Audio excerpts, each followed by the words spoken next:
ಚಿಕ್ಕಬಳ್ಳಾಪುರ ವಿಭಾಗದ KSRTC ವ್ಯವಸ್ಥಾಪಕರಾಗಿದ್ದ S. Lakshmipathi ಅವರು ದೊಡ್ಡಬಳ್ಳಾಪುರಕ್ಕೆ ವರ್ಗಾವಣೆಯಾಗಿರುವ ಹಿನ್ನೆಲೆಯಲ್ಲಿ ಘಟಕದ ಸಿಬ್ಬಂದಿಯಿಂದ ಆತ್ಮೀಯವಾಗಿ ಚಿಕ್ಕಬಳ್ಳಾಪುರದಲ್ಲಿ ಬೀಳ್ಕೊಡುಗೆ ಸಮಾರಂಭವನ್ನು ಹಮ್ಮಿಕೊಳ್ಳಲಾಗಿತ್ತು. ಈ ವೇಳೆ ಸನ್ಮಾನ ಸ್ವೀಕರಿಸಿ ಮಾತನಾಡಿದ ಲಕ್ಷ್ಮೀಪತಿ ಅವರು, ಚಿಕ್ಕಬಳ್ಳಾಪುರ ಡಿಪೋ ವ್ಯವಸ್ಥಾಪಕರಾಗಿ ಕಳೆದ 6 ವರ್ಷಗಳಿಂದ ಸೇವೆ ಸಲ್ಲಿಸಿದ್ದು ನನಗೆ ಅಪಾರ ತೃಪ್ತಿಯನ್ನು ನೀಡಿದೆ ಎಂದು ಹೇಳಿದ ಅವರು, ಇಲ್ಲಿನ ಸಿಬ್ಬಂದಿಯಿಂದ ದೊರೆತ ಪ್ರೀತಿ ಮತ್ತು ಸಹಕಾರವನ್ನು ಮಾತುಗಳಲ್ಲಿ ವಿವರಿಸಲು ಸಾಧ್ಯವಿಲ್ಲವೆಂದರು. RK spot news bureau, Chikkaballapur. ಈ ಡಿಪೋದಲ್ಲಿ ನಾನು ಬಂದು ಇವತ್ತಿಗೆ 6 ವರ್ಷ 1 ದಿನ ಡ್ಯೂಟಿ ಮಾಡಿದ್ದೀನಿ.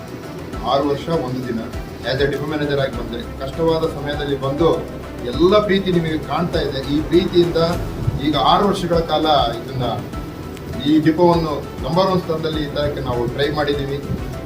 ಇನ್ನು ಮುಂದೆ ನನ್ನ ಶಿಷ್ಯನಾದ ವೆಂಕಟರಾಘವನು ನೋಡ್ಕೊಂಡು ಹೋಗ್ತಾರೆ. ನಾನು ಇವರ ಡಿಪೋಗೆ ಹೋಗ್ತಾ ಇದ್ದೀನಿ. ನಾನು ದೊಡ್ಡಬಳ್ಳಾಪುರ ಡಿಪೋಗೆ ಹೋಗ್ತಾ ಇದ್ದೀನಿ. ಅವರು ದೊಡ್ಡಬಳ್ಳಾಪುರದಿಂದ ಚಿಕ್ಕಕ್ಕೆ ಬರ್ತಿದ್ದಾರೆ. ನಾನು ಚಿಕ್ಕದ್ರಿಂದ ದೊಡ್ಡದಕ್ಕೆ ಹೋಗ್ತಾ ಇದ್ದೀನಿ.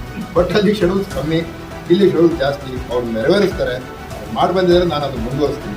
ಎಲ್ಲ ಸೇವೆ ಮಾಡೋದು ನಾವು ಸಾರ್ವಜನಿಕರಿಗೆ ಮಾಡ್ತೀವಿ. ಇದೇ ಥರನೇ ಗುರು ಶಿಷ್ಯರ ಸಂಬಂಧ ಇರುತ್ತೆ. ಅದರ ಅನುಭವ ನಿಮಗೆ ಹೇಳ್ಕೊಡುತ್ತೆ. ಕಣ್ಣೀರು ಒಂದು ಗೈರಾಜರಿರತಕ್ಕಂಥ ಎಲ್ಲ ಚಾಲಕ ನಿರ್ವಾಹಕರನ್ನ ರೆಗ್ಯುಲರ್ ಮಾಡಿದ್ದೀವಿ. ಅದು ನನಗೆ ಸಿಕ್ಕ ನನ್ನ ಮಗ IAS ಮಾಡಿದ್ದು ಸಂತೋಷ. ಅವ್ರು ಡ್ಯೂಟಿ ಮಾಡ್ತಾ ಇದ್ದಾರೆ, ಅದು ನಿಮಗೆ ತೋರಿಸಿದೆ. ಈಗ ಅಷ್ಟು ಸಂತೋಷ ಆಗಿದೆ. ಅವರೆಲ್ಲ ಚೆನ್ನಾಗಿ ಡ್ಯೂಟಿ ಮಾಡ್ತಿದ್ದಾರೆ. ಇನ್ನೂ ಮುಂದೆ ಹಿಂಗೆ ಮಾಡಿ ಅಂತ ನನ್ನ ಹಾರೈಕೆ. ಹೀಗಿತ್ತು ಕಾರ್ಯ. ಇದಕ್ಕಿನ್ನ ಹೇಳ್ಬೇಕಾ? ಈ ಸ್ಪಂದನೆಗೆ ರಿಯಲಿ ನನ್ನ ಏನು ಕೊಟ್ಟರು ಸಾಲದು. ಈ ನನ್ನ ಹಾರ್ಟನ್ನೇ ಏನಾದ್ರು ತಕ್ಕೊಂಡಂಗಿದ್ರೆ ಆಂಜನೇಯ ಹೆಂಗೆ ರಾಮನ ತೋರಿಸಿದ್ನೋ ಅದನ್ನೆಲ್ಲ ಕ್ಲೂಗಳನ್ನು ನನ್ನ ಹಾರ್ಟ್ನಲ್ಲಿ ತೋರ್ಸೋಕ್ಕೆ ಇಷ್ಟಪಡ್ತೀನಿ. ಅಷ್ಟು ಚೆಂದಾಗಿ ನನಗೆ ಈ ಥರ ಬೀಳ್ಕೊಡುಗೆ ಕೊಟ್ಟು ಹಳೇದನ್ನ ನೆನೆಸಿ ಅವರೇ ನೀವು ಮಾಡಿದಿರಿ, ಇನ್ನು ಮುಂದೆ ಮಾಡಿ ಅಂತ ಹೇಳ್ಕೊಟ್ಟಿದ್ದಾರೆ.